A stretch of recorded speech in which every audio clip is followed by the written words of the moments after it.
Laban mo ay laban niya, laban natin to, mga atletang Bulakenyo. Tigan natin to, laban mo ay laban niya, laban natin to, mga atletang Bulakenyo. Tigan natin to.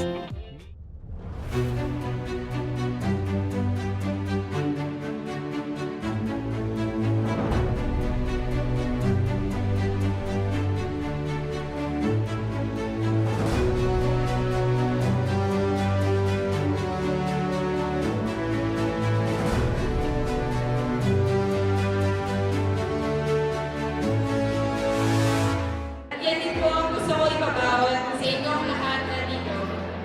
The formula works, not just in sports, but in life. Tandaan niyo po, preparation and character are what set you apart. Don't give up at the first sign of doubt, fear, and failure. Stick to the formula, trust your journey, allow yourself to fall, but stand up strong.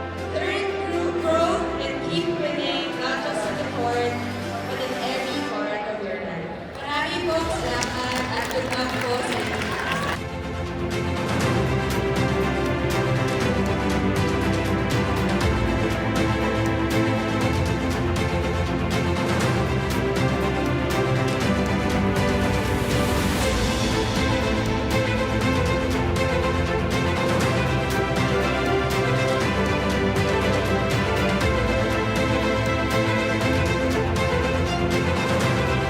As my fellow kabataan, unang-una congratulations dahil may mga kabataan, may mga atleta na handang ipakita yung galing nila sa kanilang basketball or volleyball.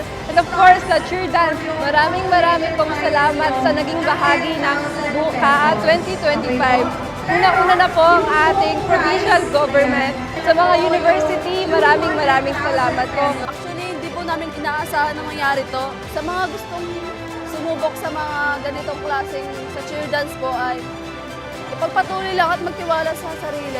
Maraming salamat po sa PGB na walang sawang sumuporta sa aming mga players. At dito makikita sa BUCAA ang mga players na may mga potensyal katulad ninyo. Siyempre, gusto namin ma-represent ang Bulacan na mga kabataang magagaling katulad ninyo. Sa ating mga players na narito, basta do your best. Huwag kayong mawawala ng mag-asa. Natural yan, sports yan. So enjoy nyo lang itong BUCAA at magkita-kita pa tayo sa mga susunod na season. At sa iba pang mga dito sa ating kalalitan. So let us continue praying. Habang tayo nagsasaya, huwag natin kalilimutan ang pagtawag sa Diyos. Nailigtas kayo sa anumang sakuna, lalo na sa inyong paglalaro. Narito tayo para maglaro, para magsaya, and of course, nais natin hantulan ang ating mga paralan ng magandang aral. Maraming salamat sa inyo. Pag-ingat po kayo, kabataan po na kayo. Magbutihin ang pag-aaral.